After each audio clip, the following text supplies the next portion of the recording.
Hello everyone, welcome back.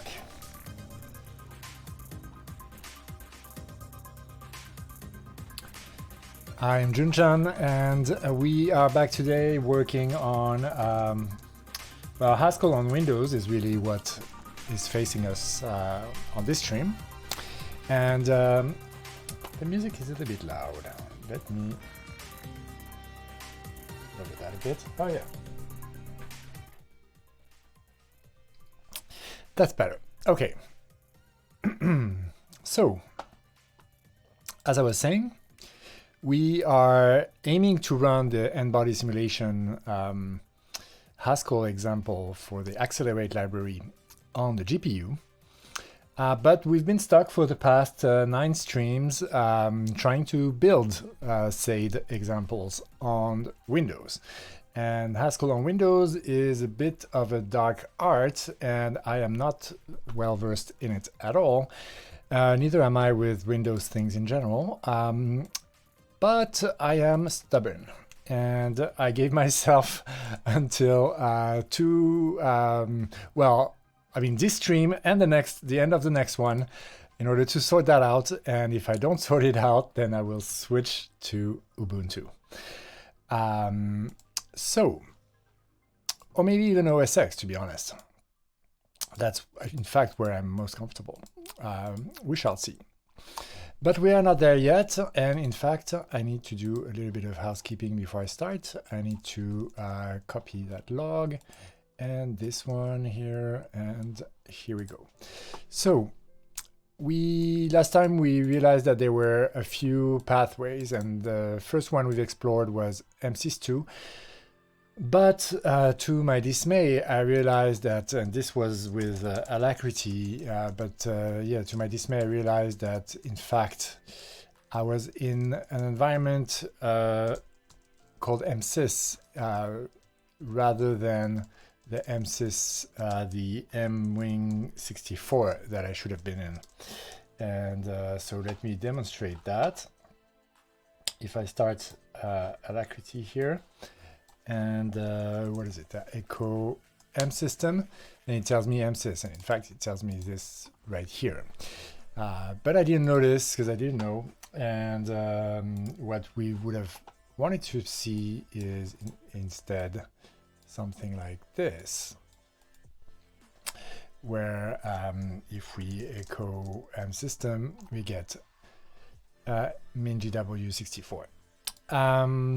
And how we found that out is by looking a little bit more closely at the Haskell on Windows build instructions, in fact.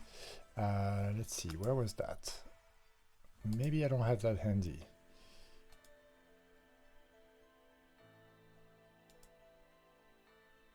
I think I do. Oh no, it's here, yeah. So these instructions are actually were dated fairly recently, and by Tamar Christina, who was engaged in some of the more tricky DLL style errors issue on the issue tracker. So that's all very reassuring. Someone working for more than 4 years on Windows things in GHC has done instructions. So those, to me, are some of the most credible instructions that we've had so far. They are meant to be used to build GHC itself, but obviously some of the environment-related things are going to be applicable to us. So, and that's exactly where the output of Echo M system, that trick was lifted from there. Okay. Then we need to make sure that this is in the path, and let's double check. It is, and it is the first thing in the path. So, however, last time I think I left with a few things in progress, and I did say that I might do things off screen, and I just did like maybe 15 minutes after the last stream. Just enough to find out a few things. One is that I did install this Haskell platform binary here with the 865 GHC. And I even tried to run Cabal build from that. So that's my session from a couple of days ago. And one of the things that I wanted to test was, is LDD going to be any different? Specifically, so actually I didn't do this in here, right? Because there's no LDD outside of the MSys environment. But I did it here. And right. You can see I'm actually right now in the Haskell platform folder. And if I LDD this, or if I LDD the one that we have in our MinGW bin folder, which is 88304, 883, we see we get exactly the same thing. So this idea, hey Juan, what's up? Oh, is it? Oh, interesting. I wonder why.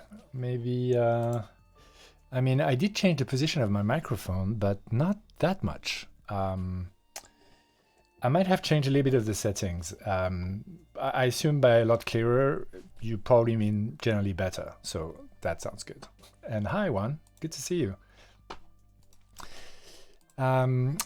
So yeah, so I was expecting that maybe this 64-bit Windows build would somehow link to libraries that I would recognize as being 64-bit version of the libraries, but that's not the case.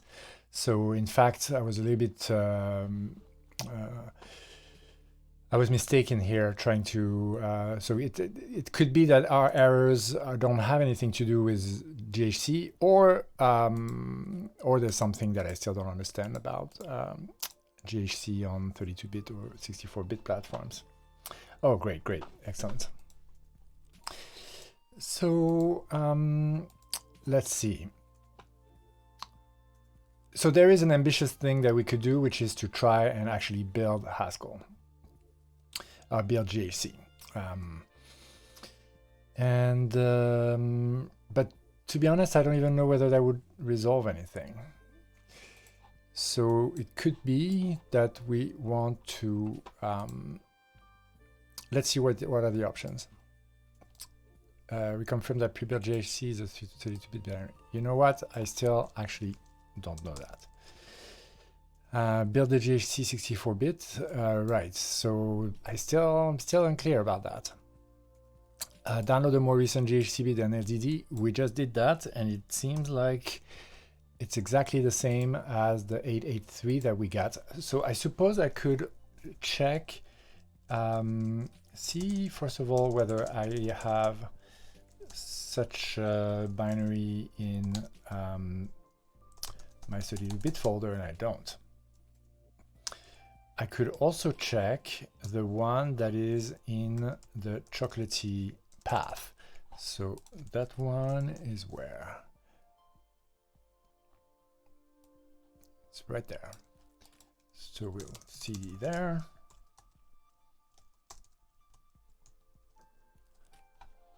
Well, if copy paste works. Oh, right. I'm in a different shell here, not an accuracy anymore, which is why things are giving me trouble here.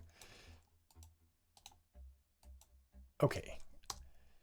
And we try and see what's the GHC here.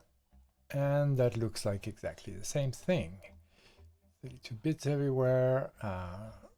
Yeah. Oh, the WinM base. It's just in a different order. I mean, there are things that seem like to be slightly different, which I suppose makes sense. Is 865 versus 884 now. I mean, this was 883 actually, but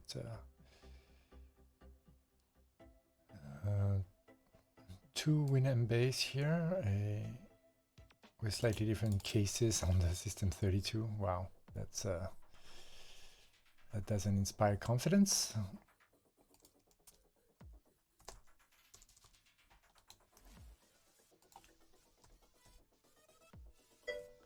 WinM base. Just you know, doing some Thursday things.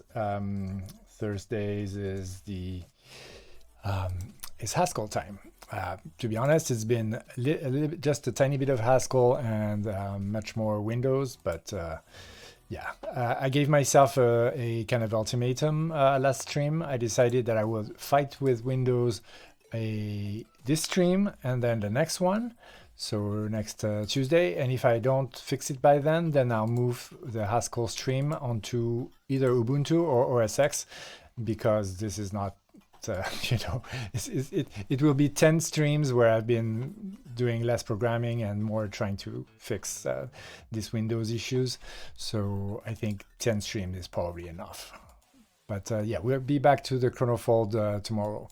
And we are a little bit stuck on the Chronofold side of things as well, I gotta admit. But we're taking it slow and using the opportunity to actually learn more about some of the event stuff in PureScript. So that's what we've done for the past 2 streams. And are you going to uni today? So, yeah, what are we gonna do here?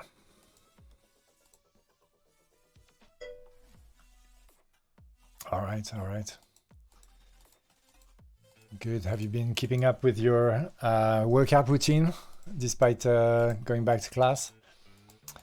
I'm still on my, now I'm on the 18th day of consecutive 30-minute yoga practice in the morning. So I'm keeping up. Yeah. All right. Good to hear. It is hard, right? When you start a new thing, then it is disruptive and trying to maintain routines in the middle of it. Yeah, I suppose in some ways we can all benefit from it, but at the same time, it's good to have a balance of both, you know, discipline and openness and discovery at the same time, I find. I mean, it's easier for me to have a little bit of both in my life.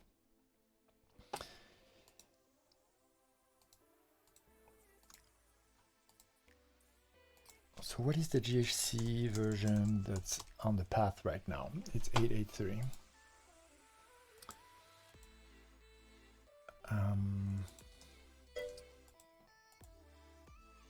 Haha. Well, it's been mostly the way that the balance have tipped for me as well, most of my life. I gotta say. I think it's been easier for me to be a little bit more disciplined in my older days.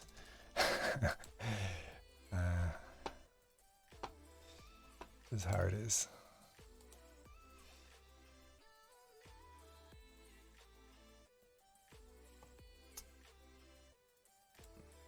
What is this thing? It's written by Cabal. Oh.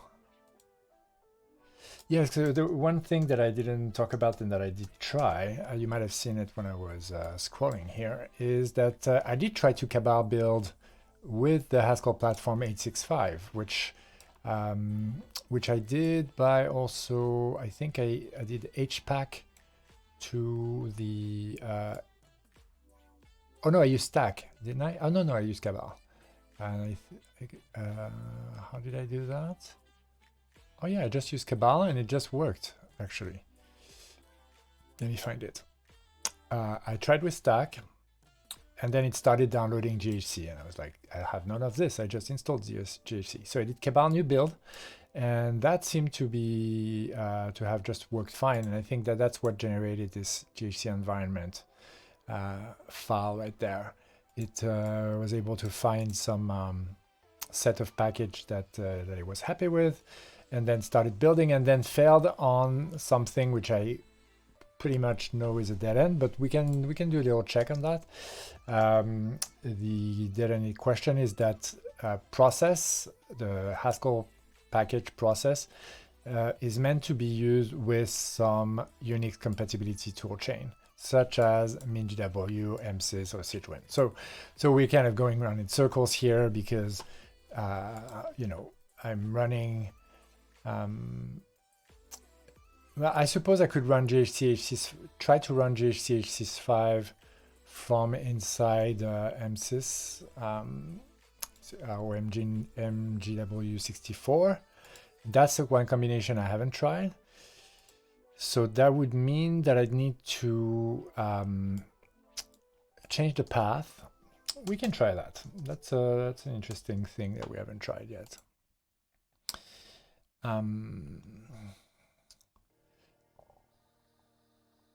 I mean, is it interesting really? I'm I'm thinking a little bit more about this. This error we didn't even have before, and we're now building with an earlier version of GHC. We'll have the same CUDA issues plus maybe new ones. So maybe, sorry about that. Maybe we should instead push forward, try and push forward a bit more on that last error that we got, which is this problem with NVMM right there and the dependency not loaded. See whether, you know, this is in fact a 32-bit, 64-bit problem, or whether maybe this DLL is actually depending on something that we don't have installed. And that might be where we start right now. So let's see. I think this will be in the MinGW64 bin folder. Let's check that. I think Control Insert, no, Shift Insert. Yeah, Shift Insert, but without the extraneous stuff. And not here. Oh, so maybe we simply don't have it installed. Oh, right. This stuff should be in the CUDA toolkit stuff, I believe. So let's take a look at that. Control Insert, no, Shift Insert, right? Like this. All right, nice one. Oh yeah, it's taking forever for no reason. And let's see. We have NV things, but we don't have NVMM here. Interesting. So it could just be that maybe that stuff is in lib. And it's not. Huh. Haha. Yeah. Don't you wish like that computer were smart enough to engage with us in that way? I often think about that, you know, I'd like my computer to be a proper assistant and know how to remind me of things in ways that, you know, I would be receptive to, you know, as opposed to a reminder that I can just ignore. But I guess that's something that humans are really good at, isn't it?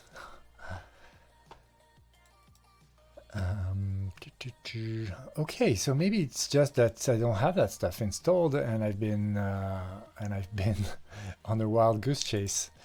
Let's. I think I haven't even made any search for this. So yeah, I think maybe wild goose chase. Okay, NVVM.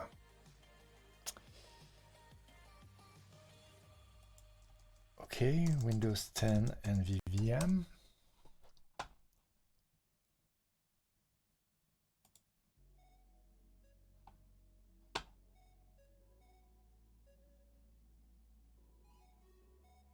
It's in its own folder, it looks like. So if that's the case, that's actually fairly reassuring. It is NVVM, because that stuff's not in the path. So if we add it to the path, then, well, nvvm.lib doesn't look like that's what we want. Is it going to be in bin? It is. Awesome. Okay. Oh, wow. Progress. So progress, and then also realizing that I've been completely misled for 2 streams. Hey, well, this happens.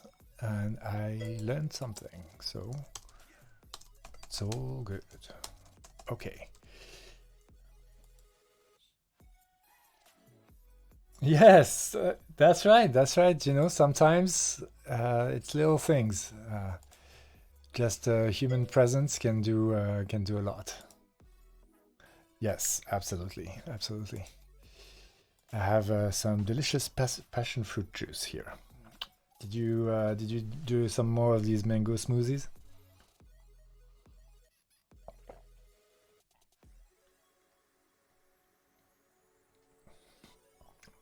Oh my, that's delicious.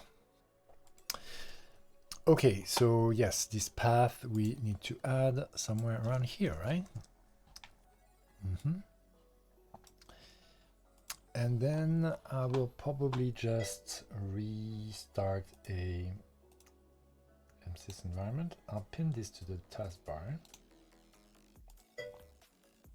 Aha. Yeah. Ice in the winter.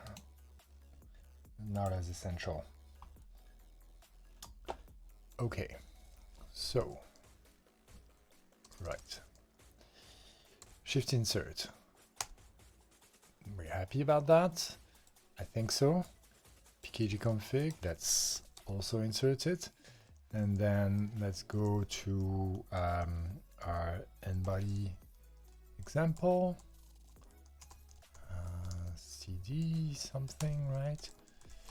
And then run our cabal build. We actually don't need those flags these days, so let's just do it.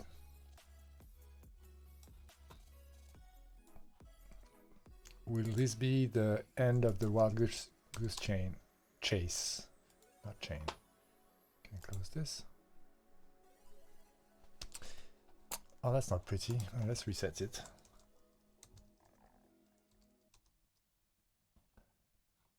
Okay, well, I suppose this... right, we might need to clean it because we've ran this version 865 GHC in the same folder.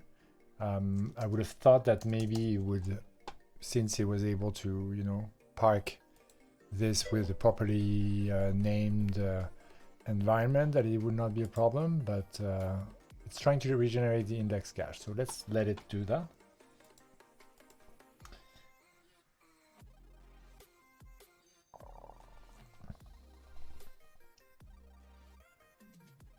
Yeah.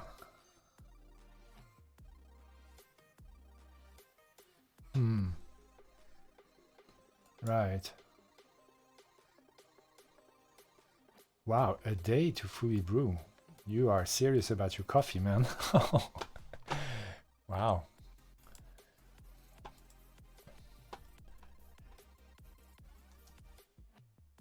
But iced coffee is delicious, huh? Okay, what was this access denied thing? And is it going to rebuild everything? Some renaming of elaborated plan. Oh.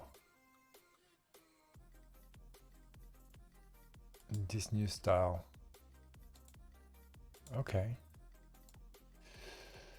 Well, let's see whether it yields other errors.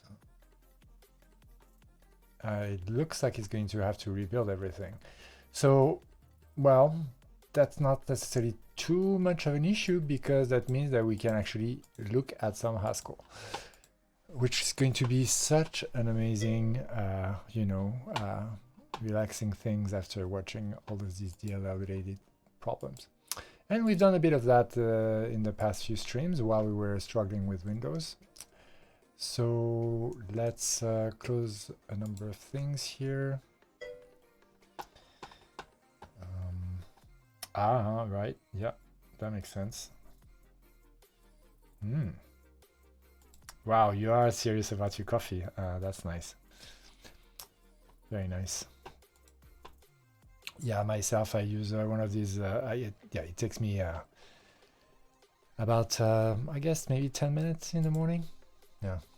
I do froth my milk, and I do it in one of these mocha aluminium small pots, single dose, like, and I have pretty good Italian coffee. So but yeah, I don't use an espresso machine.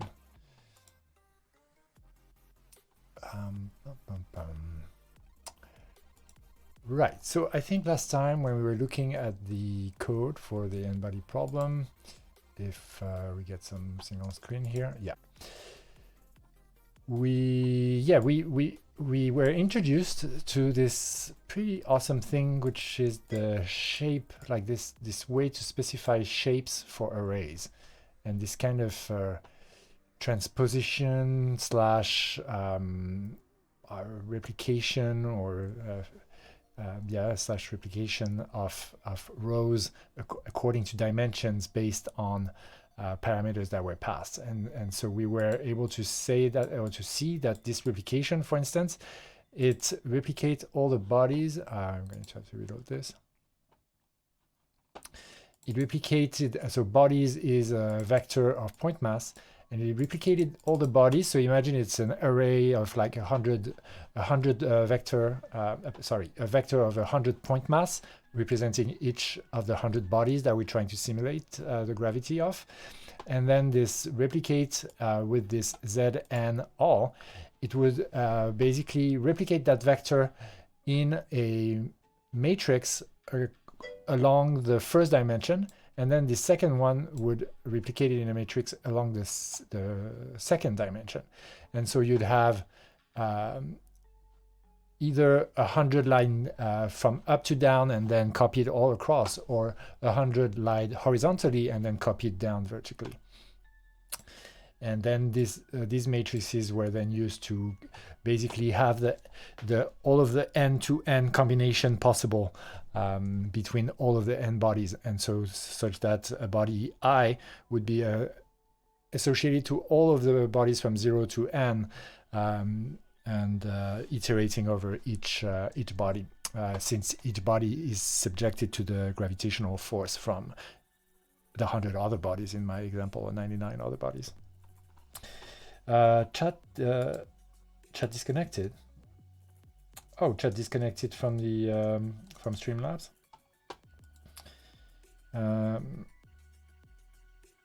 Says it's unstable, but it's been saying that quite a bit. But I think it's working. Not hot brewed, it's called cold brewed. Oh, right. Huh. Yeah, I suppose that's the real way that the pros do iced coffee, huh? Yeah, I remember when I was a kid, my mom we used to do instant coffee, you know, like Nescafe stuff, but with ice on it, and just like in a shaker, and like quite a bit of milk. And boy, that was so simple, but yet so good. One of these good memories from childhood, you know, simple things before I maybe evolved a more refined taste. But simple things just also great.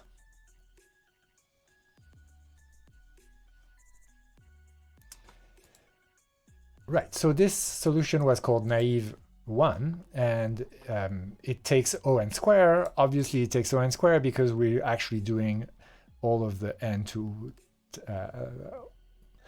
all of the n(i) bodies to n(j) bodies, and iterating over that. So I'm quite curious about what the more advanced solution look like. So let's check it out. Naive 2. Naive 2 is also O(n) square. But this is a different O(n) square. It maps a sequential reduction to get the total contribution for this body from all other bodies in the system. So let's see how that works. So it's instead of a so let's bring back naive 1. So in naive 1, we were doing a fold in an accelerate fold, and here we're doing an accelerate S fold, which I suppose is that sequential fold. And we start with 0. And then we have an accumulator and a next, and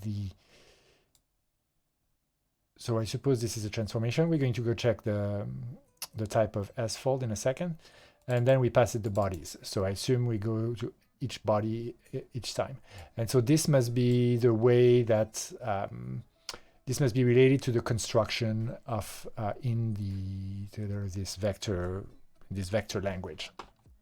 So let's go check out S fold. And let's also check out whether, yeah, it seems like our build is still going.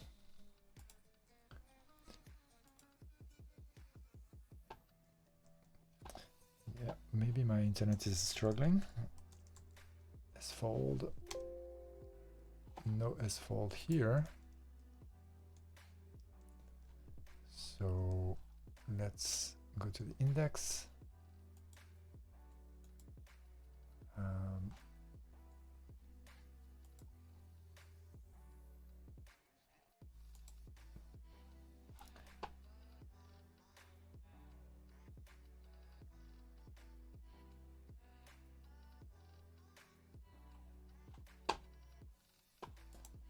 And as fold L.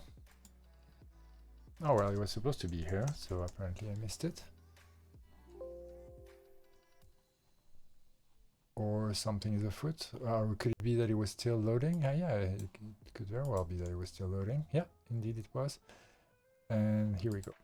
So it takes, right, so something from accumulator to the next, into the next value for the accumulator, the initial value for the accumulator, and a shape. And then the thing that we fold over, and then the result. So the thing that we fold over has b's inside, and so that's where we get at the second argument, and so therefore in our next, here, second argument of this lambda gets passed each of the bodies, so each point mass, right? Since bodies is a vector, so next is going to be first point mass, second point mass, etc., etc. And but compared to any other fold, we have a shape. And so let's see what the documentation says about shapes.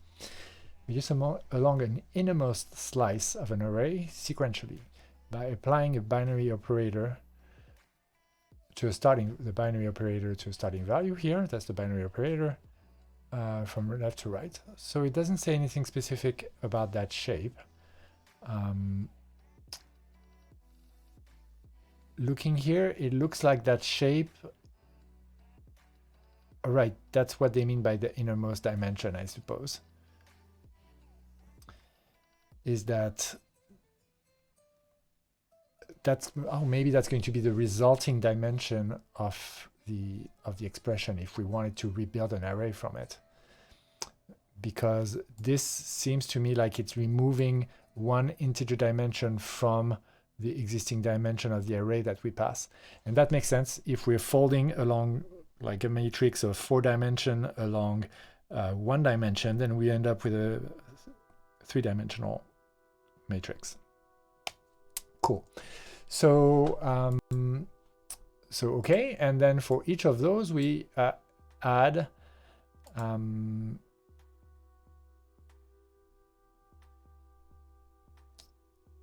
the acceleration with the epsilon of the body, the body being the current body, right?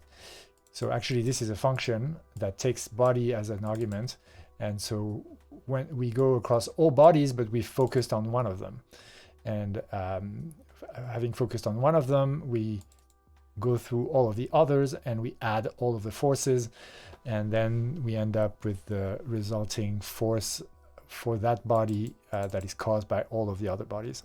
And then we apply that to all bodies. And so we n square again, because it's n o n to do the sequential fold, and therefore o n squared when we do this sequential fold n times for the n bodies.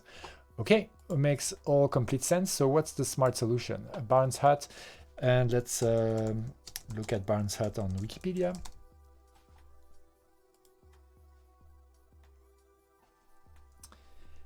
An approximation algorithm for performing an NBody simulation. It is notable for having order O n log n compared to a direct sum algorithm, which would be O n squared.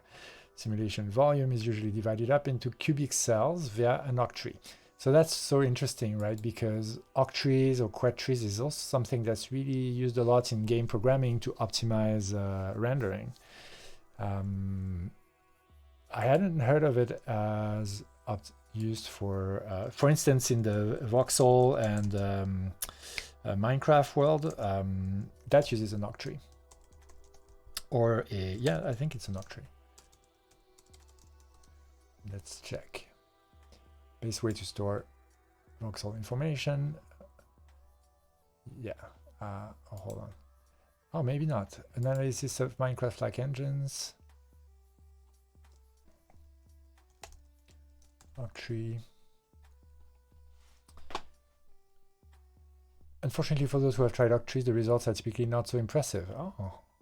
To understand why octrees are slower for Minecraft game, it isn't really necessary to evoke. Oh, right. No, octrees, I think, are used for things that are more elaborate than voxels. I think for voxels, you can make shortcuts in the calculations, so that means that you can be faster than with octrees. I think octrees is what you use typically to do sort of sparse storage of geometry and is that right? So yeah, perceive the percentage of flat arrays. It's try to putting all the voxels in an octree. An octree is a tree that recursively subdivides space into equal size octants. And by the way, did you notice how this looks a lot like the like what is it? This like a spiral, right? Like the golden spiral, right? I mean, no, these look like equal division, although this one looks a bit screwed up, but that might not be on purpose.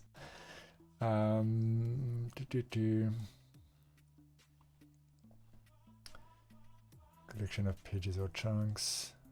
Yeah, sparsity, I think, is one of the main reasons why you do this. So that if you have large areas that are not used, then you don't subdivide them, and it's an addressing scheme that allows to allow for large empty space, and then high precision in the places where you need it. Right, okay, so back to Barnes hut. So that only particles from nearby cells need to be treated individually, and particles in distant cells may be treated as a single large particle centered at the cell's center of mass.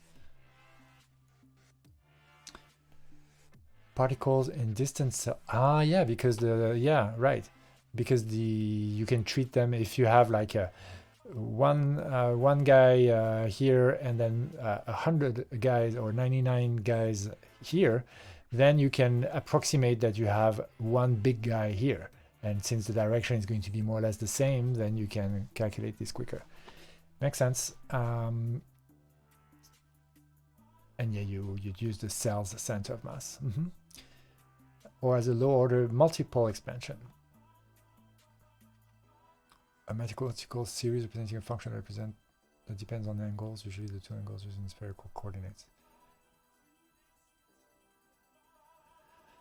Yeah, I hadn't actually made the connection of this type of notation with a Taylor series, but now that I think of it, it kind of makes sense.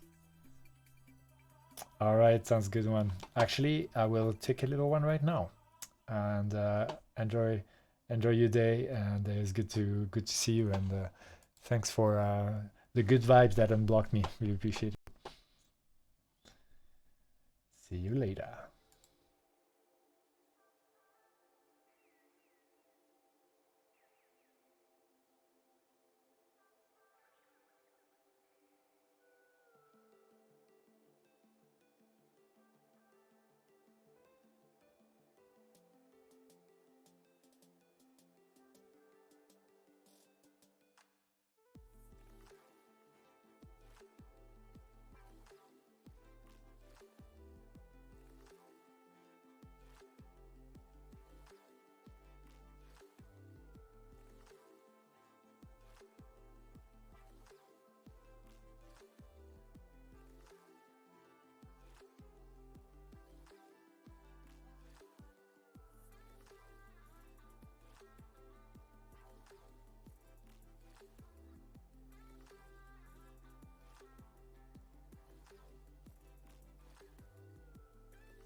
And we are back. Okay, so we are looking at the Barnes Hut simulation algorithm, which is O(n) log n compared to O(n) square, calculating the NBody simulation. So this can dramatically reduce the number of particle pair interactions that must be computed. Some of the most demanding high-performance computing projects do computational astrophysics using the Barnes Hut tree code algorithm, such as DeGima. DeGima is a high-performance computer cluster used for hierarchical NBody simulations at the Nagasaki Advanced Computer Science. Amazing.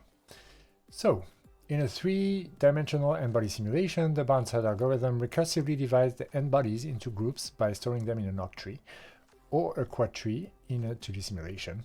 Each node in this tree represents a region of the three-dimensional space. The topmost node represents the whole space, and its 8 children represent the 8 octants of the space. Space is recursively subdivided into octants until each subdivision contains 0 or 1 bodies. Some regions do not have body in all of their octants. Yes. Because sometimes you need to subdivide to just catch one, but that means that maybe many of the others around are going to be empty. There are two types of nodes in the octree, internal and external nodes. An external node has no children and is either empty or represents a single body. Each internal node represents the group of bodies beneath it. Okay, so that's leaves and branches. External nodes are leaves, and I guess they're external because they kind of face out from that kind of multidimensional tree exploding outwards, so to speak. And then each of these external nodes will be joined to their 7 siblings, and then to their other 7 siblings, each time via internal nodes, which are like branches in a tree. So each internal node represents the group of bodies beneath it, right? So 8 or 64 and so on. And stores the center of mass, right? So, and then you annotate each of these things by the center of mass and the total mass of his children body, right? So you maintain a running count of the mass of everything that's below each branch. And then you can make efficient, so I wonder whether there's incremental Barnes Hut where, because it seems like if you have movement, then movement is going to go towards a sort of adjacent octant, and so, or move into another internal node, or move into another branch or something like that, and that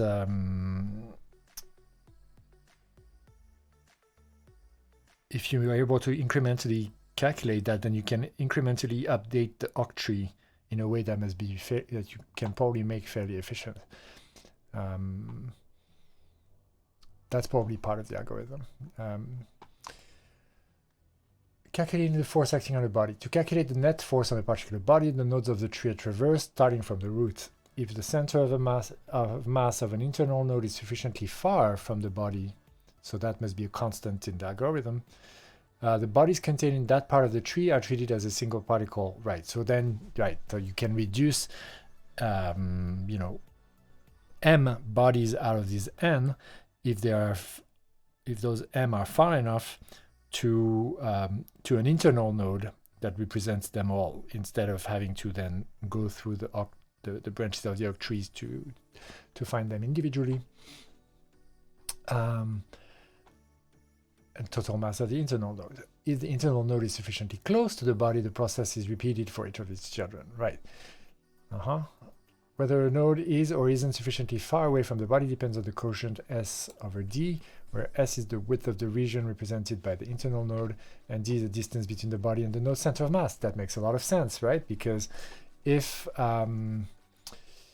you're in this quadrant and then you're considering this big quadrant, then actually, like the distribution of mass inside this big quadrant, it might not be accurate to, even if we say this is fairly far, which it probably isn't in the scheme of this algorithm, you'll be very imprecise, because there'll be stuff, the wider you are, the more imprecise you'll be. Whereas if it's not that wide, like here, then even if at the same distance, actually, you can probably then approximate it without going inside the octants.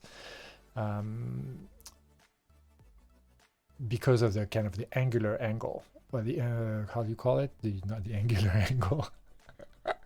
Not that. The, what's the name of this?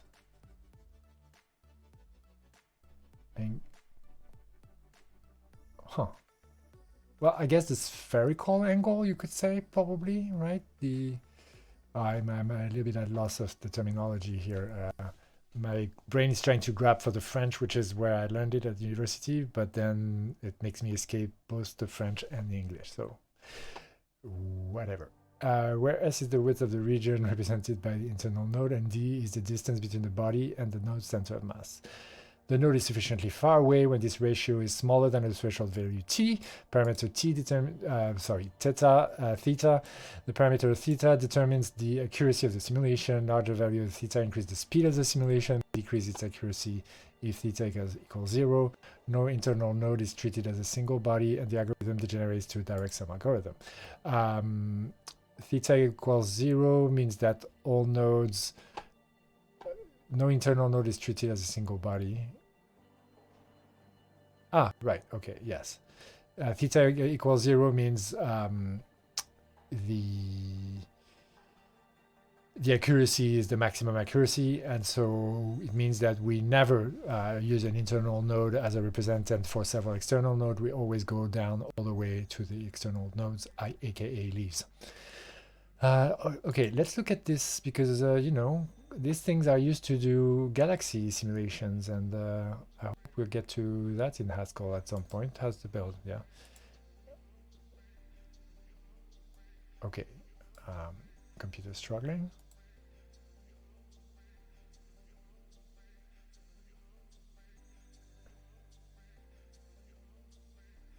I mean, do you feel the beauty of the cosmos right there? In a bottle?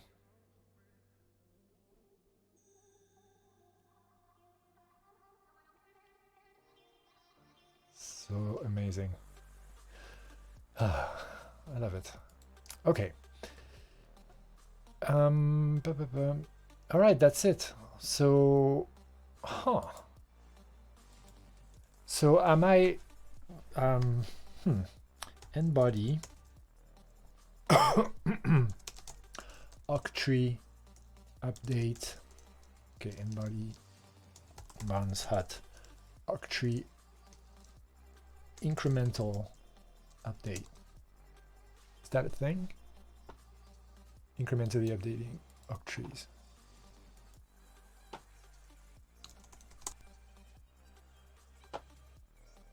Yeah, exactly.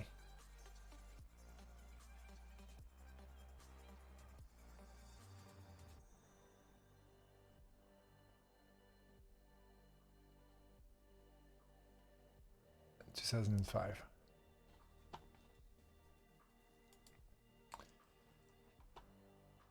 Extreme scale parallel NBody algorithm with event-driven something.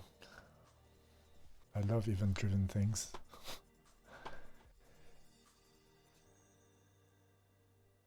No paywall, yay! With event-driven constraint-based execution model.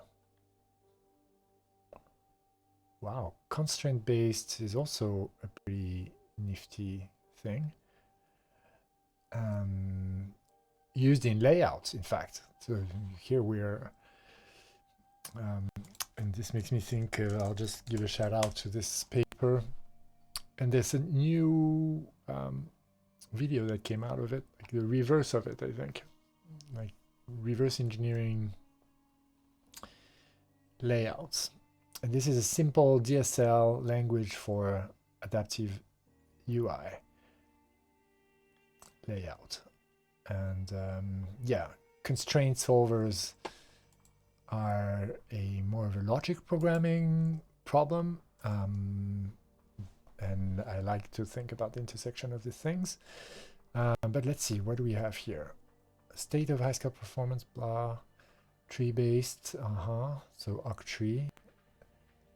Shared memory system, a parallel Barnhart method using distributed memory system. Yeah, because like super large scale will require not just will require parallel nodes. I mean, there's some fancy hardware out there. Reference implementation of Barnhart, and then parallax execution model, enabling data-driven computing. So that probably won't apply to us because we don't have several machines. And then, yeah, locality starts becoming important. And then, yeah, actually, then I think then your algorithm starts, or in fact, your bodies start being distributed on your machines as if your machines were somewhat a fabric for the underlying 3D space. I love it when the algorithm that you're calculating sort of somewhat influence the shape of how the data is going to be laid out, either in one single machine on RAM or even across several machines in a distributed algorithm. There's a graph database called Trinity, or now it's called Graph Engine. It's the Microsoft graph database. And that has a really interesting model where locality ends up being really key. I don't know if they even mention it like that. Yeah, it's kind of sharding taken to a billion node large graph taken to the extreme. High performance, so there's an even better performance than the parallax execution model. There's a high performance parallax, and then right, so sequential, OpenMP. So we might want to take a look at this OpenMP thing, but let's go check this out. Number of OS threads, time in milliseconds for 10,000 bodies, time for only 10 iterations. That sounds like a fairly small scale benchmark, 10 iterations only. I mean, 10,000 body is reasonable, but 10 iterations? Interesting that it's... I would think that you might want more. 1,000 bodies here. Oh wow, there's some stuff that's laggy. What's this? What is this? What is this labeling of data sets?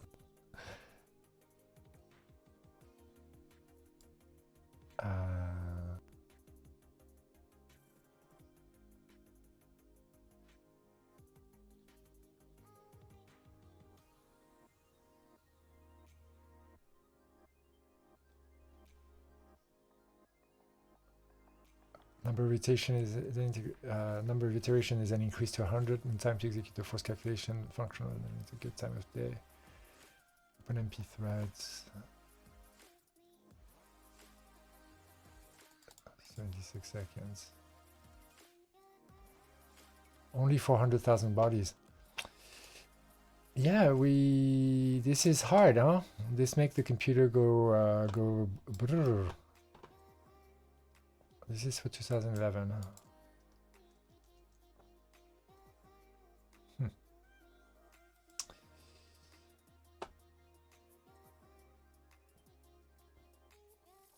So there isn't much better than this, I don't think. There's a way to make this scale for very large scale simulations, but I guess we're stuck with O and log n.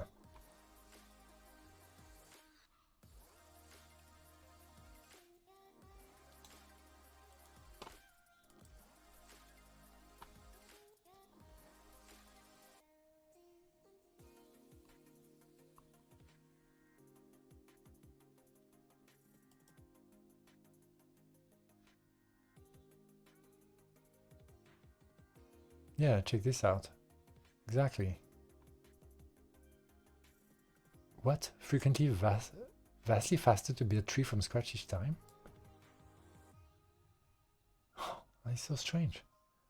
But I suppose that this is the question is, yeah, how much time it takes compared to the actual to an actual iteration for all the forces. Wow. So this incremental idea that came to my mind, like the fact that locality of the trajectory, or the fact that the trajectory of a given NBody will often lead to it being like in similar octants and whatnot, that seems like that would be an optimization. Well, it's not just an optimization on recalculating the octree. Maybe you can make another approximation on top of it, where you only you go to maybe a deeper depth. Like basically you consider that things maybe don't change, like some octants if they're kind of in the middle or something like that. I don't know. Updating existing tree become more important when trees distributed across. So that's the parallax thing, yeah. Meaning when when memory locality becomes an issue, then you want to be smarter for very large scale calculations. Quicksort like partition. Interesting. Because quicksort, I think, is one of the nested data parallelism style algorithms. So I'm really curious of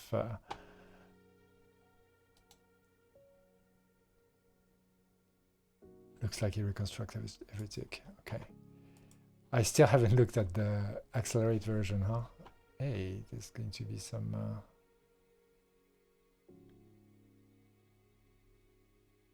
okay, is that really barn huts? I mean, I suppose maybe, but yeah, I don't know. Was that the thing I was supposed to look at? I don't know, that's better, I think. Yeah. It is nice. Very nice, like notebook, scientific notebook style, Mike Bostock style data viz. Like such amazing representation these days of algorithms. I wish we had that all the time for all the things.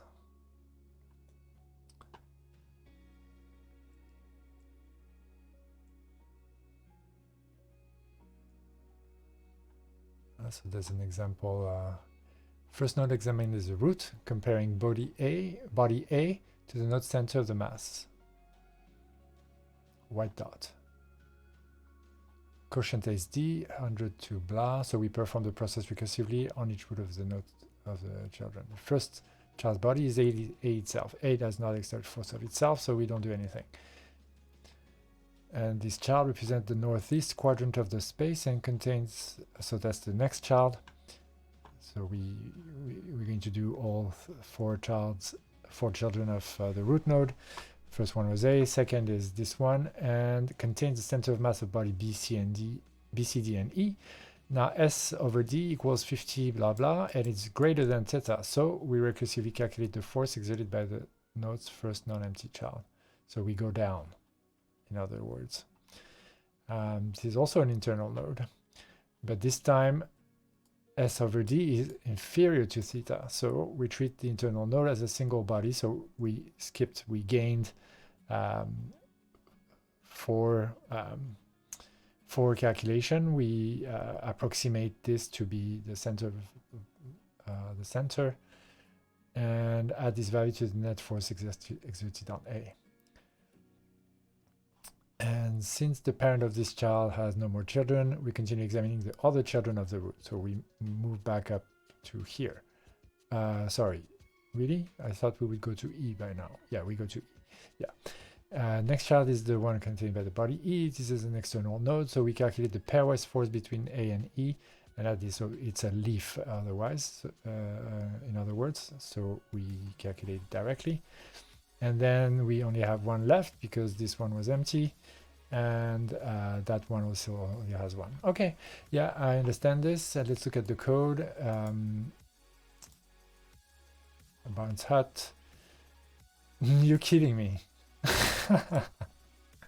Okay, that looks like that's homework for us. We have our work cut out. We are going to implement the Barnes Hut solver.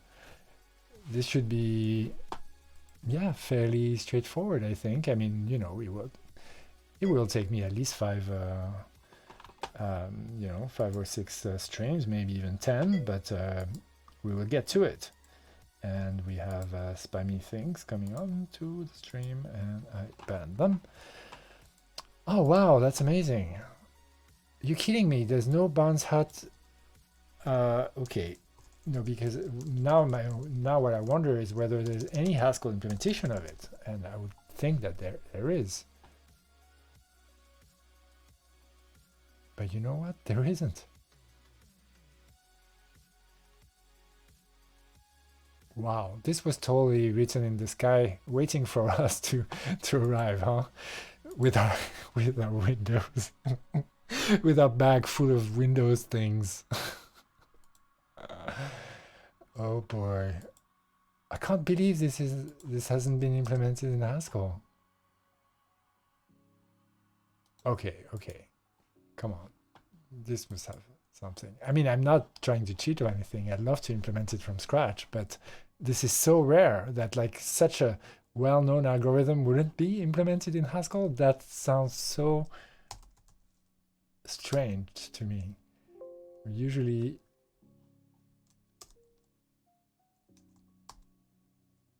these things are totally, implemented to the bone. Like people do it in their sleep. They do it as an exercise to show others. I mean, that's my view of how the Haskell, some of the really smart people in the Haskell community are like. It's like, yeah, totally. I mean, like if you look at folks like Dan Peoplemy, for instance, and some of his blog from like 2000, and like you look at what he was doing like 15 years ago, and it's like the stuff that like it's just amazing.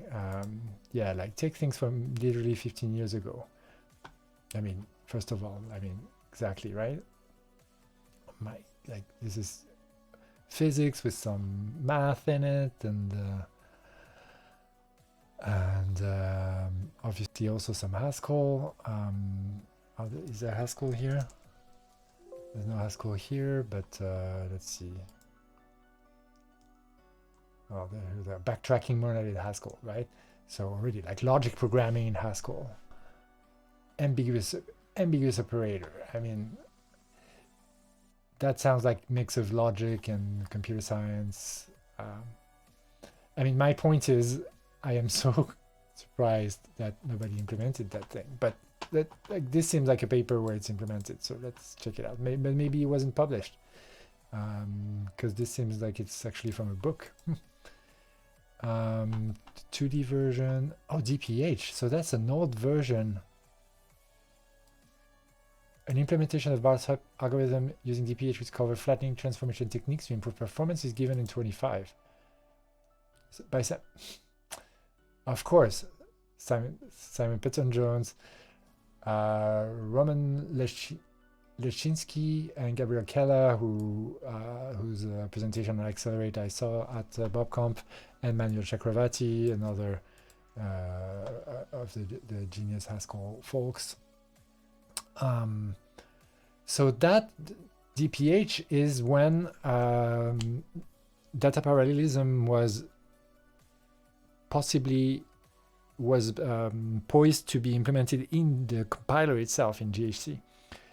But then that work stopped, and then that branch basically sort of rotted and fell down. But the mantle has been picked up by the Accelerate library. And maybe in these days it's not so necessary to have it as as part of the compiler. Maybe the compiler has gotten good enough that actually having it in a library is actually sufficient. The fact that the library is actually calling out to LLVM also means that it's actually using another backend to do some of its low-level stuff. But this is 2008, so there must be a DPH implementation of Barnes Hut. Wow, this is interesting.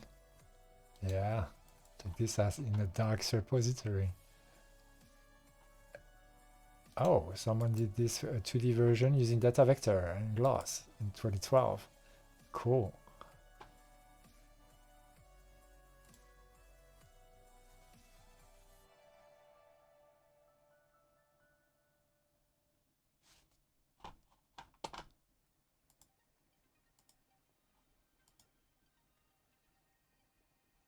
Hey. Pretty.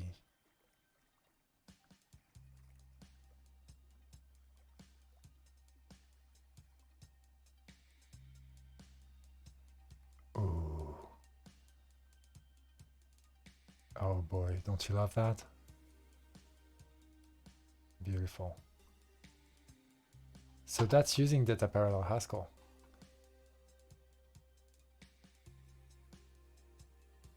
Oh boy. Oh, I love this so much.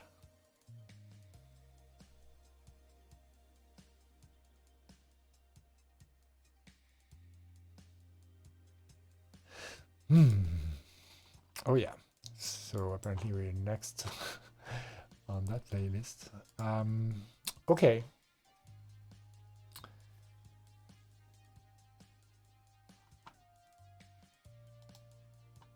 Source code is the DPH example package.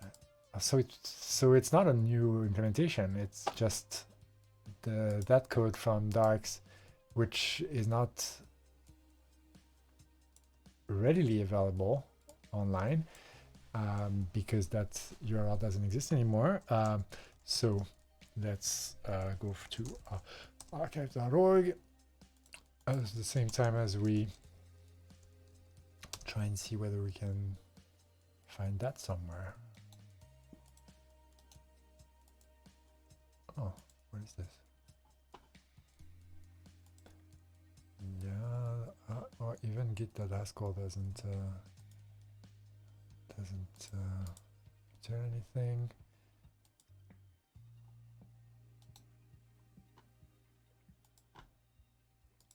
Okay, are you gonna give me the Google URL? Yes, you are. Oops, didn't mean to do that.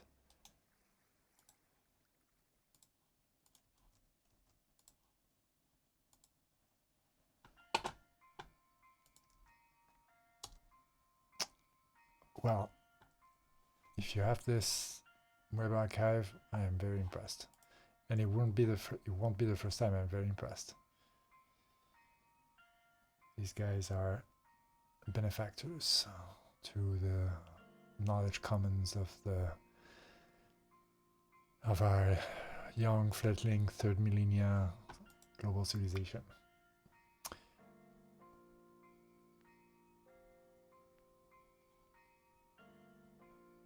But unfortunately, they don't have that for us. But what do we have? We do have some DPH. We have continued to improve support for nested parallel divide and conquer algorithm. So there is... Right, so that's the quicksort thing. Is that quicksort, I think, quicksort was one of these sort of goalposts for data parallel Haskell, and specifically nested data parallelism. And so having a quicksort algorithm, by the way, I didn't quite get where the quicksort was in the example that we saw.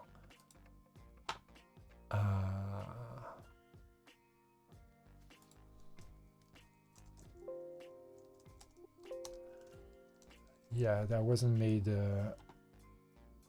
clear, but maybe it's an optimization. Let's see. Biggest problem during construction of a tree is using naive representation and per node recursion. A very fast way to construct the tree is to use quicksort like partition. Take an array, set the center point of quad, move points to left or right. Yes. Yeah, you divide the space.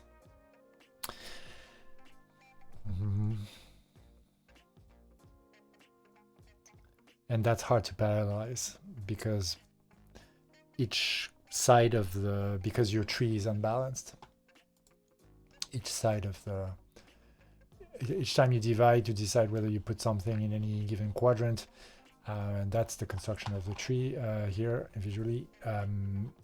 You might have things that are deeper than others, and that's harder to flatten. But it's harder to flatten, but it's not impossible at all. And I remember Simon Peter-Jones describing it in his talk. And it's just that you flatten everything, and you maintain a separate array of pointers to where the boundaries between each branch lies, basically. I mean, just. Okay, we are still building here. That's pretty good news. Is that... That looks like errors, though. But we don't have the...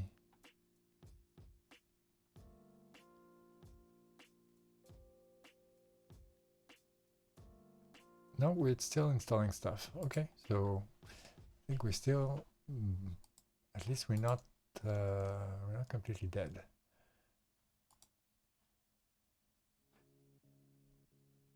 Ah, no, it did fail to build a CUDA. So with another error now,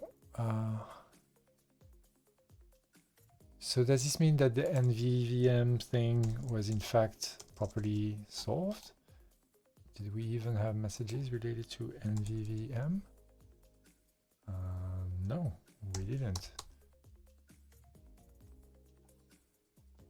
So maybe we didn't even, did we not get to it?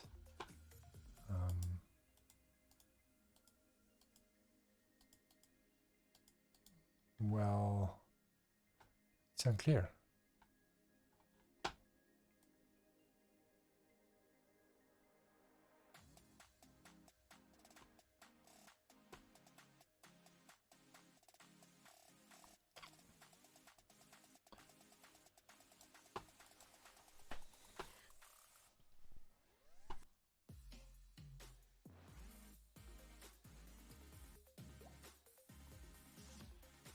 Okay, what is this?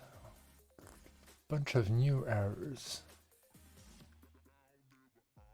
Failed to build CUDA, which is required with accelerate blah blah blah. The failure occurred to the final install step. The exception was die verbatim. User error cabal.exe ctool blah blah blah ghc pkg.exe exited with an error. C program. That looks like a escaping problem of some sort. Did I not escape things properly in my path?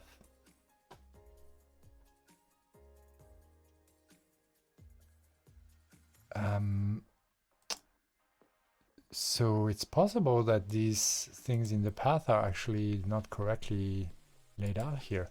Let me see if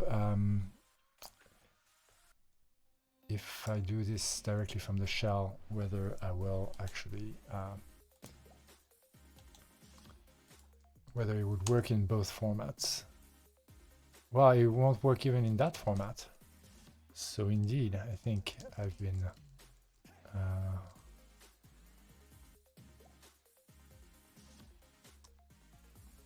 yeah, okay. So right, that's that sounds like something that's pretty easy to fix. Please give me more problems like that. And then that makes me wonder, yeah, no, we did have backslash here. So something went wrong in the copy paste or what?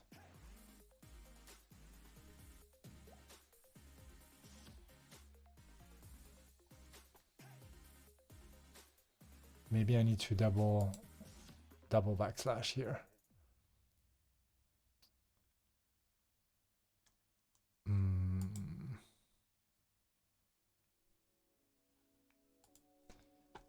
Or let's see, I think maybe I could take a look in this folder here, because we have ini files here.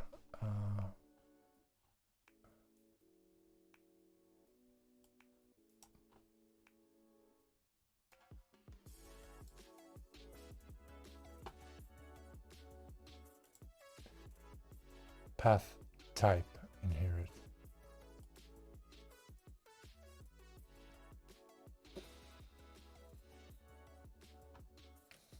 What does it inherit from, you think?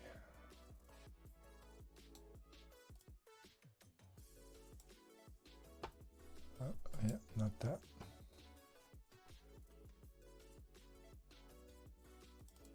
What's in the home journey? Do we have something in the path in the bash profile? We do not.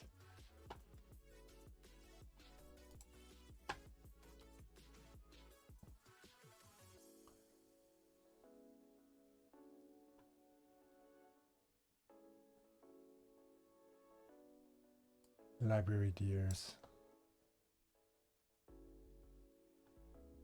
It looks like that's in the traditional Windows format though.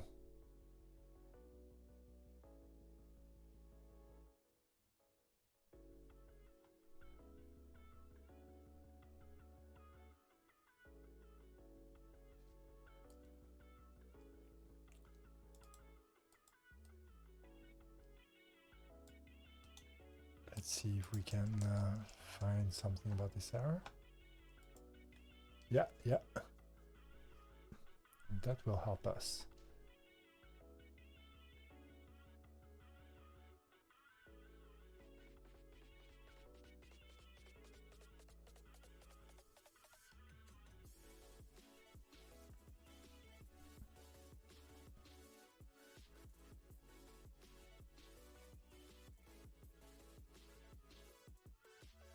Except we don't use stack.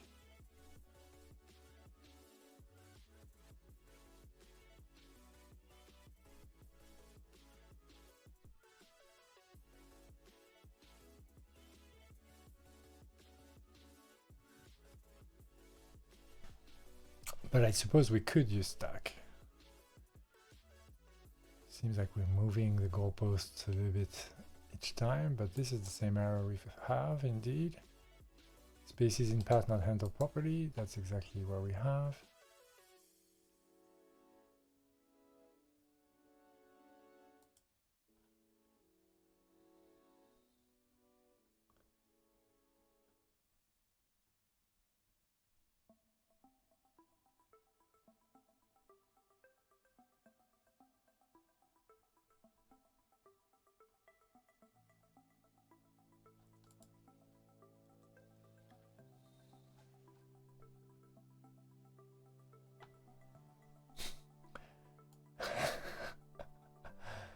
All right.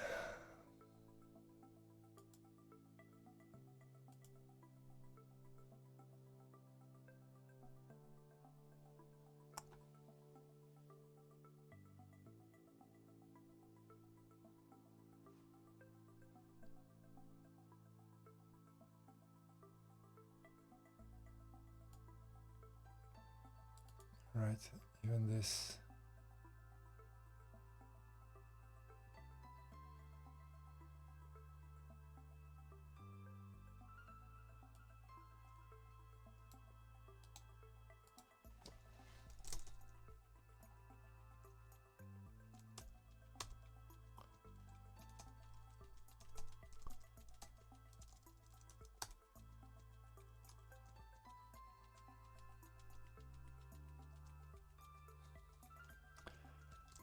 Right. Yeah, you don't know how to deal with this form of path here, so let's okay, not this.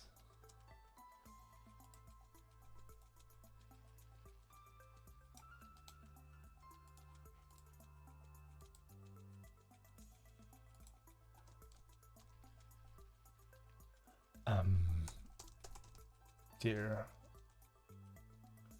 where was it? Control V, right? Yeah. Can find the file specified.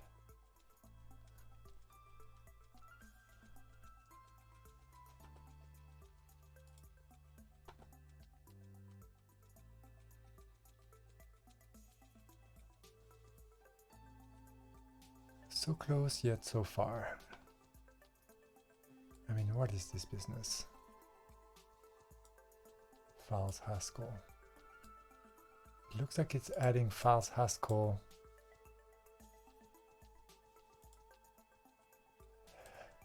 Because that's the end of like program files.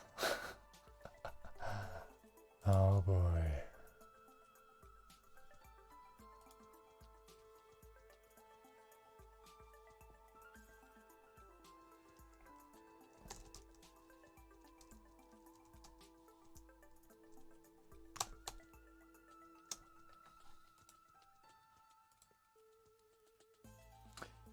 Okay, let's prefix this by MinGW64. Same error. Okay.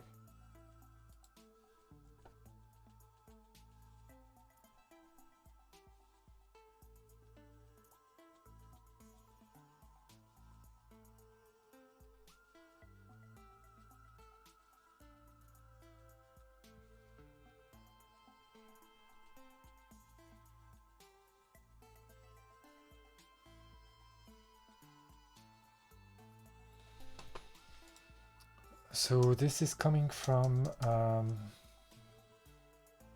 the Cabal file.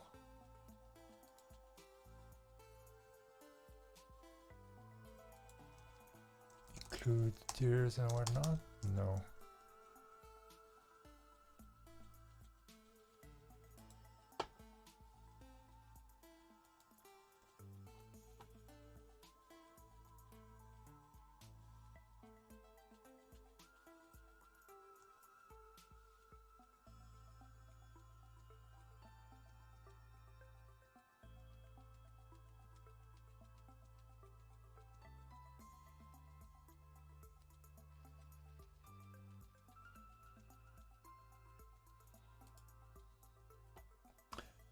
Oh, that's an interesting trick there. And I kind of suspected that because I wanted to consider that stack exec bash was a bit like a container, but I was suspecting that there would be some inconsistencies. Okay, well, so we will, I mean, we're kind of exploring all of the wrong paths before we get to the hopefully right one, and that's fine. Hopefully it kept the cache for this one.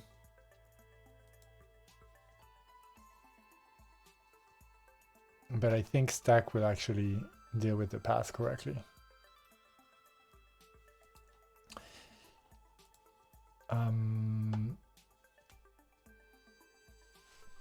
Right, so we'll see whether NVVM is now found, which I think shouldn't be a problem. I think the path should be passed, and that's where the error, no, the error was a little bit further down. The error was right here, in fact.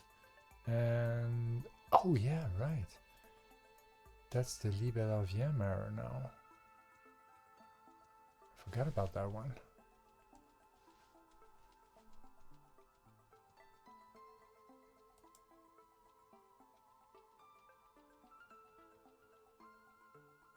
And that one we couldn't quite figure out either. Nothing is ever simple, is it?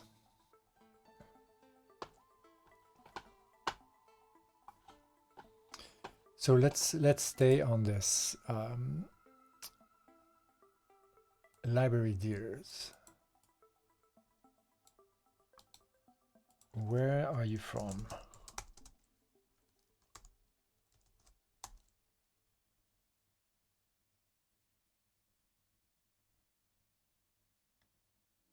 You're just a conf file created in pkgdb.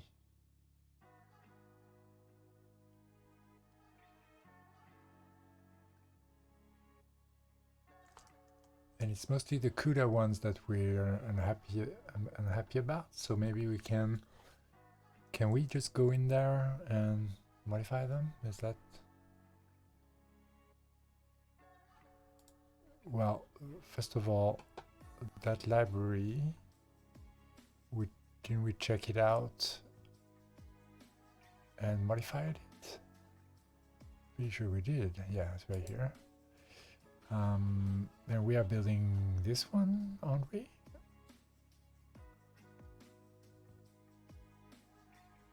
I'm pretty sure we are.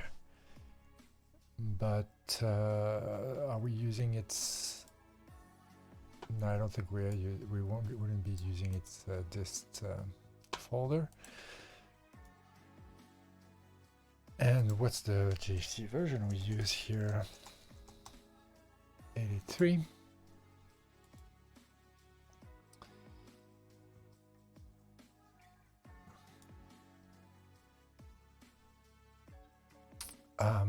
Okay, hold on, where am I looking here? I would like to take a look at these folks. So that's, yeah, 83. CUDA 10.0.10.2 build.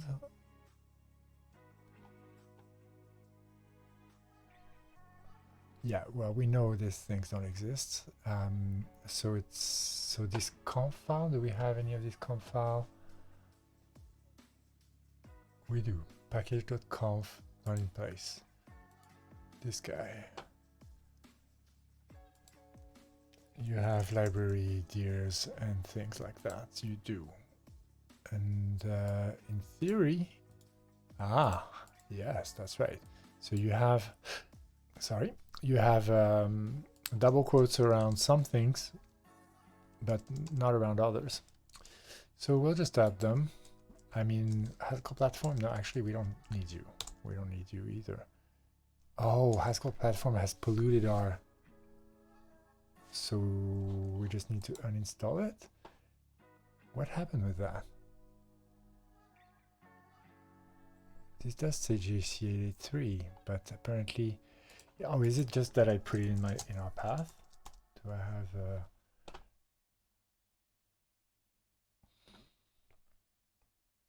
I don't have it in the path here, but maybe it's I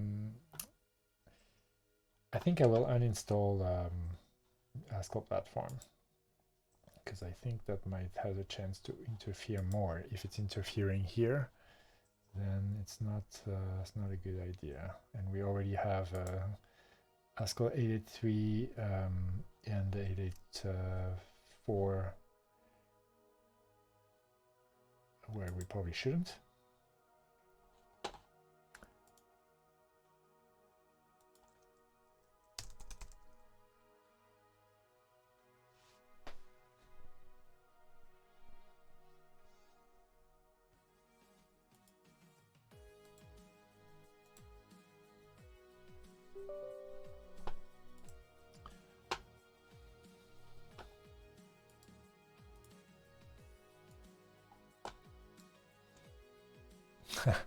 Is it gonna uninstall the MSys that we're using now? I don't think so. I think that was actually co-located inside the Haskell platform program files folder. This is also okay. Check this out. Yeah, that's ridiculous. That's obviously not gonna work. Yeah. So I think, yeah, this clearly needs to be regenerated, but I suppose, yeah, that's also ridiculous. I mean, sure, have this maybe, but and this, okay.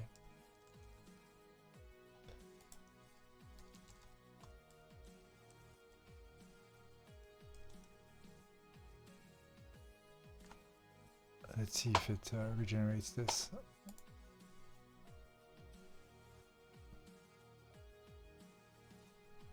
I shouldn't do these things at the same time, obviously, but it's almost the end of the stream, so I wanted to see whether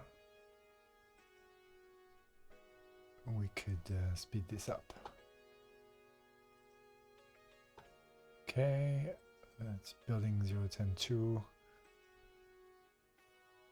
Oh, yeah, it's been deleted. So we're gonna have a new one soon.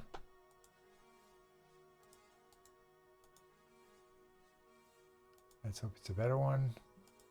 Yeah, we're not gonna be able to keep it open while it's modifying it, which is annoying, but it is what it is. And that's completed. Wonderful. There was also Haskell stack installed at this level, and I think we shall also remove this,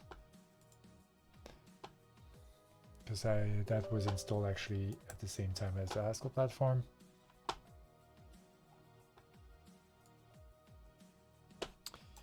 And yeah, just uninstall the default stuff.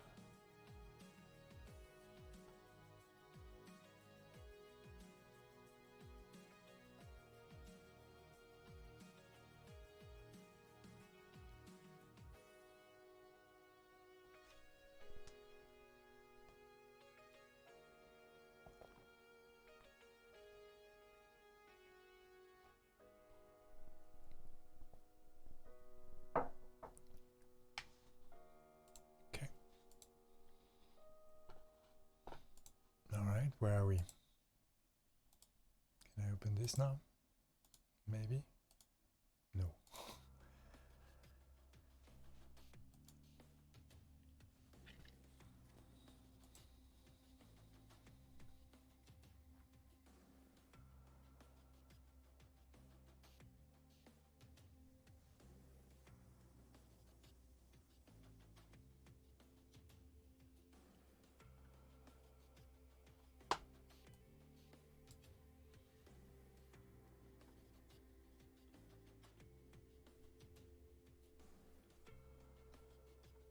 Accelerate 1, 2, 3.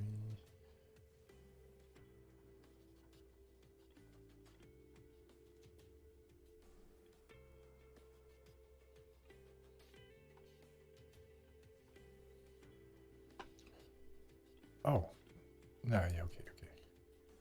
I thought it wasn't building CUDA anymore, but just wasn't picked in the first parallel batch, looks like.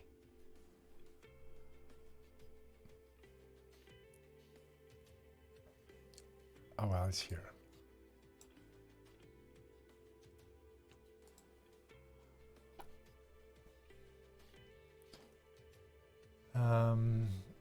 Right, we were trying to find the DPH implementation of the bounce host nested BH, so definitely interesting. And also I do want to check out whether there's any nested quicksort in Accelerate. Aha. Oh, is that same one that we saw? Yes. Ah, there was, and so it was a branch, wasn't it? Oh, there's the Docker file for that.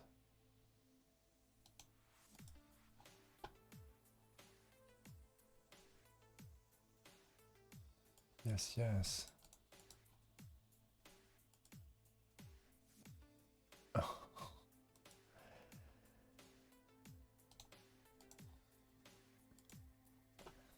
Fourier transform was one of the others.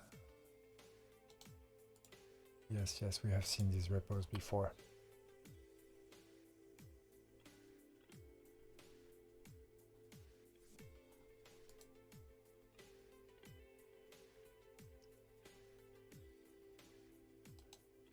Simulation. What is that?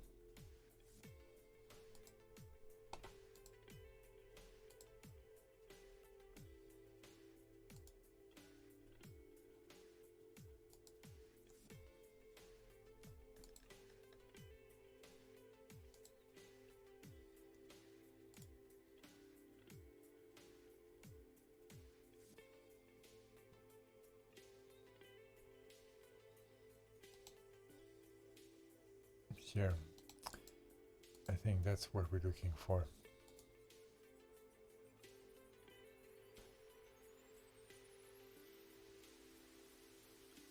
there's a branch in there, isn't there?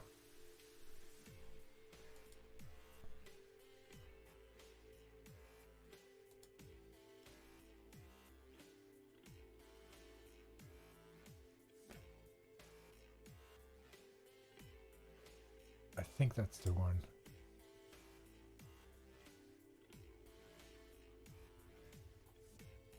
Ah, but it was, yeah, it was in the process of being merged. Nope.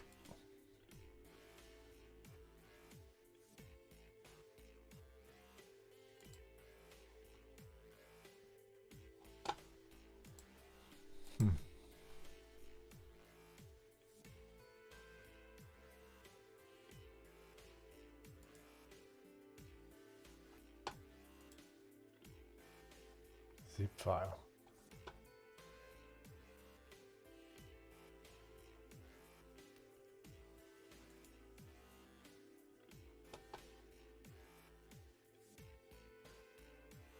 Wow, that's... Well, I mean, that's clearly that's the same that was here, and so it also has the quicksort then.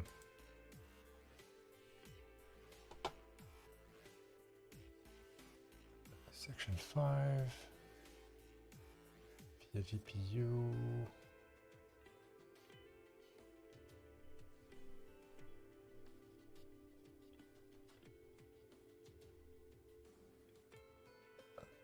The runs might take me quick sort that.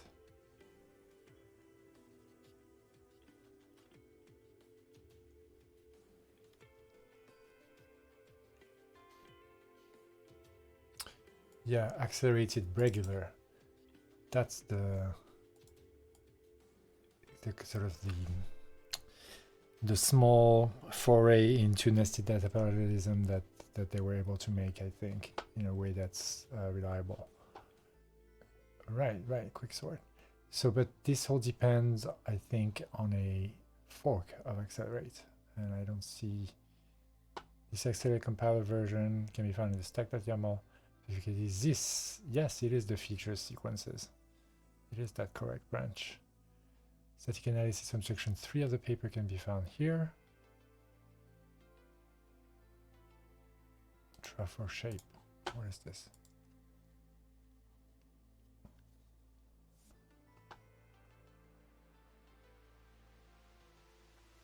First of all, what is trafo?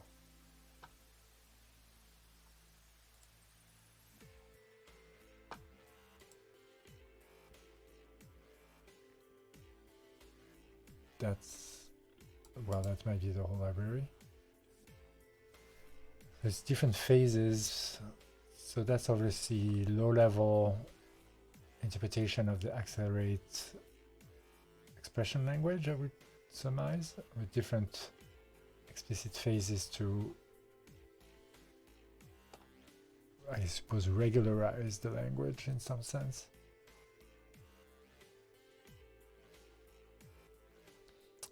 I need to relook at the paper, but this is interesting, right? But yeah, it's that there is that comment though from the guy on Reddit that says that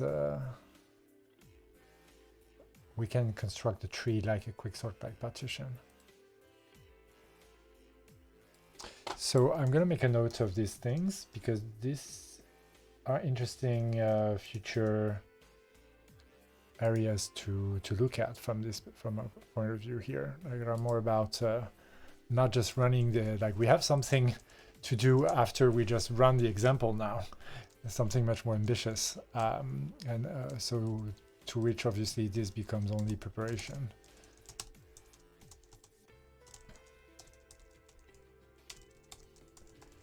And that would be implement the Barnes Hut algorithm in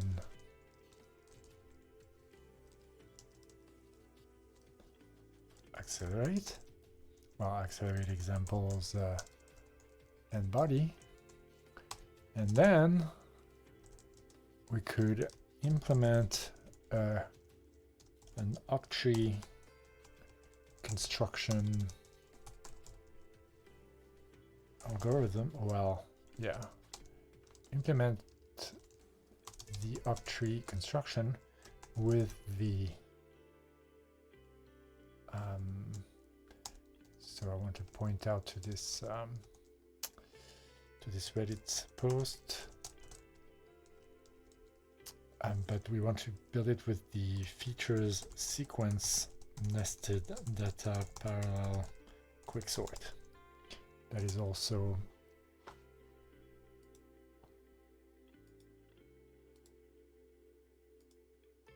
basically one of the main things from here.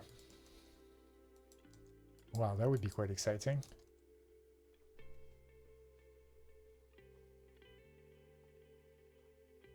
And let's take a look at that code, even if it is, because we wouldn't tinker with the lower level stuff, but does the surface language change at all?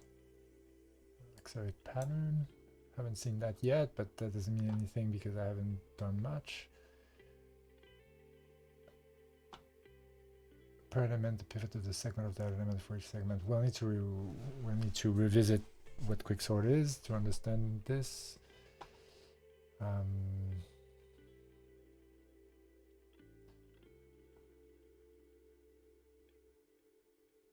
And I do want to take a quick look at the paper again. This guy.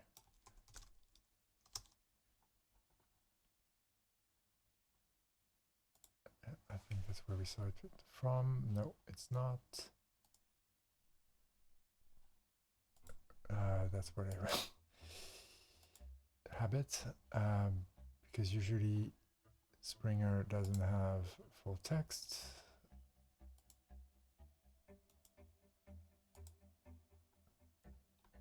Indeed doesn't. Paywall as expected. Open access version via Utrecht University repository. The good guys. That's indeed the paper, and quicksort. Well, search in PDF in Windows is totally broken. And where are our graphs? Because we like images. Gridding.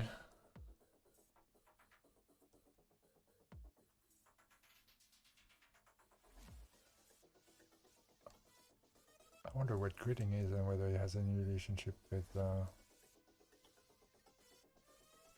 octrees.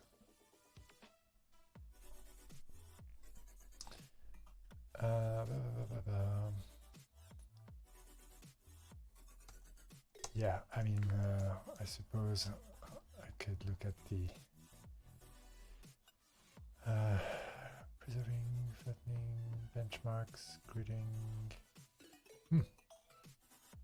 Really? I thought there were quicksort benchmarks.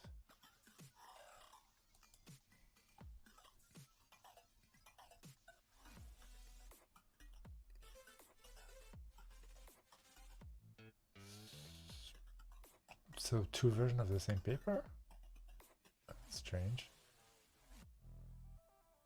Pretty sure that's the title. Yeah, it's definitely the title. Does that help? Oh yeah, that will help.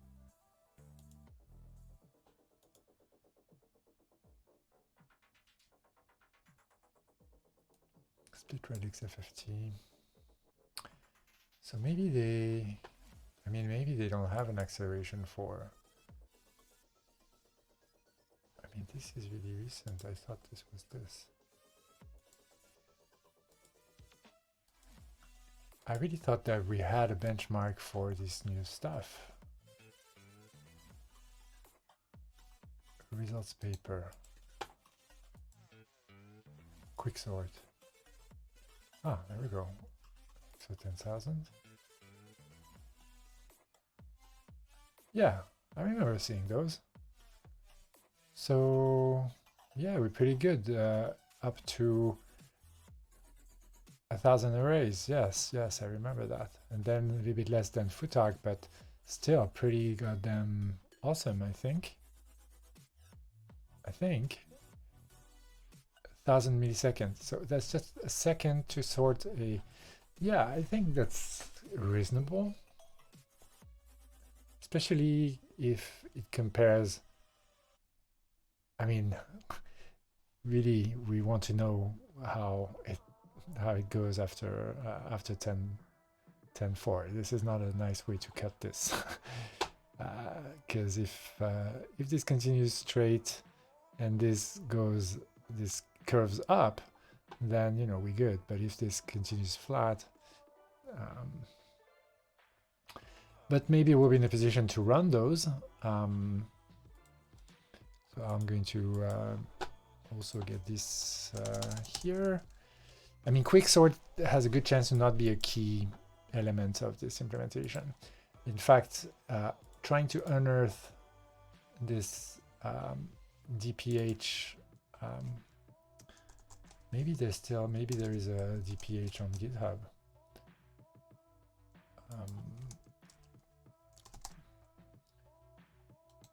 Yeah. And hold on, which was the one we're looking for?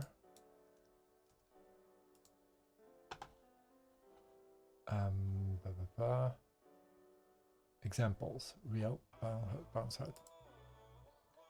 And there's no examples. There is. Examples, real NBody. And they would be in solver and nested bounce height. And so obviously we won't be able to reuse the code, but we can. There's an algorithm there for a nested data parallel, and we don't know whether the type of nested data parallelism that we would have here would be reusable in the nested data parallel stuff that's done with the sequence feature.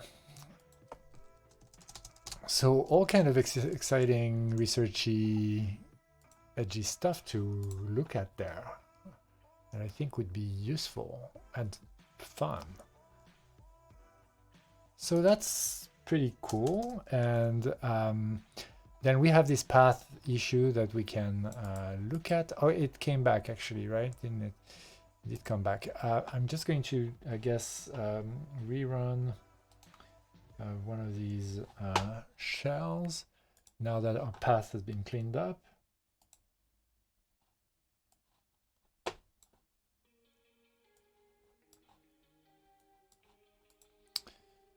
And I know I'm supposed to sign off, but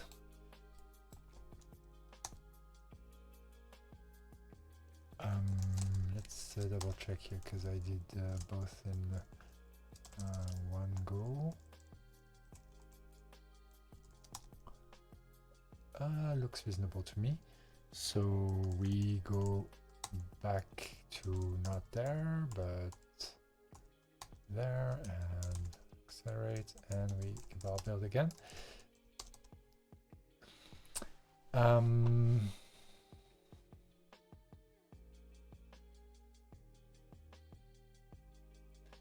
Yeah, it's so trained. Ah, right, okay. Is it going to? Maybe not. It's so strange that it doesn't pick up. The way that it picks back up there is always mystifying me.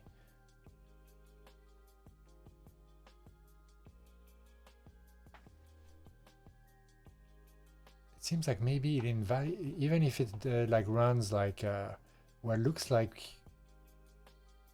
maybe 5 or 6 or maybe even more builds at the same time, that if any one of them fails, then all of them restart. It looks like maybe that's the case. Well, it looks like it installed something else. There's a lens accelerate, which would be quite nice to explore.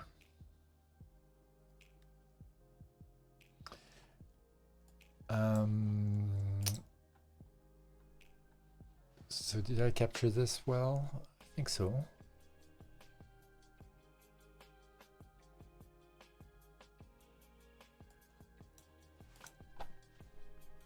Yeah, remember this notation for data parallel Haskell.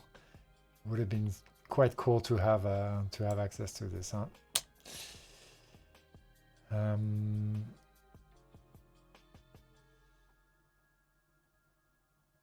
So I wonder if it does any. We will know whether it does anything like quick sortie with the octree or anything like that.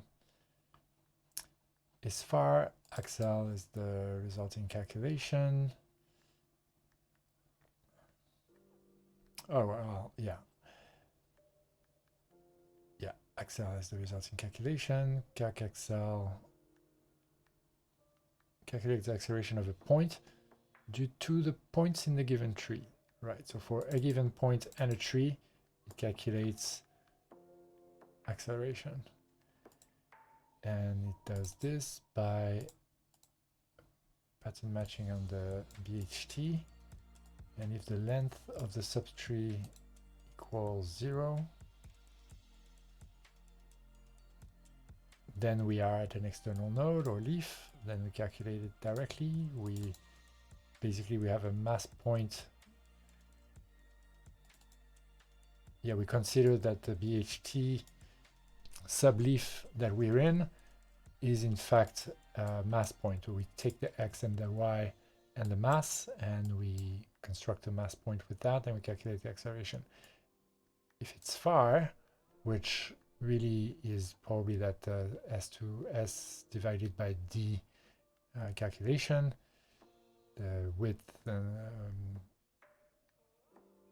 it's like yeah, S divided by distance or something, and that's the theta equal 1, or maybe theta equal 1.